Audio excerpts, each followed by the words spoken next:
आज रिटर्न था जसप्रीत बुमराह का और उन्होंने अच्छी ठीक ठाक परफॉर्मेंस दी, 2 विकेटें ली और उनकी 2 विकेटों की वजह से जो है आयरलैंड को काफ़ी मुश्किल हुई। और लेकिन at the end of the day उन्होंने अच्छा स्कोर कर लिया था। लेकिन फिर वही बात होती है कि जब आप रिटर्न कर रहे होते हो, आप कप्तान होते हो, तो आपको काफ़ी चीज़ें देखनी पड़ती हैं। लेकिन बहुत अच्छी बात है टीम इंडिया के लिए कि जसप्रीत बुमराह ने जो रिटर्न किया, रिटर्न आते सारी आपको मैन ऑफ द मैच मिल जाए, अच्छी बॉलिंग हो जाए आपसे, तो बहुत ज़्यादा कॉन्फिडेंस आपके अंदर आ जाता है। आई होप कि जसप्रीत बुमराह जो है वो और कॉन्फिडेंट फील करेंगे आने वाले दिनों में, जो है वो ठीक ठाक परफॉर्मेंस देंगे, क्योंकि उनके पास 2 अभी T20 हैं अपनी वापस आने में। क्योंकि जब भी कोई प्लेयर, बड़ा प्लेयर जो है किसी भी टीम का, चाहे वो इंडिया का हो, चाहे वो पाकिस्तान का हो, चाहे वो साउथ अफ्रीका का हो, किसी का भी प्लेयर हो, जब वो आ रहा होता है तो उसको कॉन्फिडेंस चाहिए होता है। क्योंकि मैच, जब जितने मर्जी आप प्रैक्टिस मैचेस खेल लो, जितने मर्जी आप चीज़ें कर लो, एक जो मैच, इंटरनेशनल मैच खेलने का प्रेशर होता है और एक जो कप्तानी का प्रेशर होता है, और जिस मैंने बहुत अच्छी तरह ऑब्जर्व किया और आज जो है मैन ऑफ द मैच बने।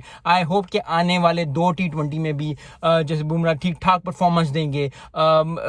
मिलते हैं नेक्स्ट वीडियो में। अस्सलाम वालेकुम।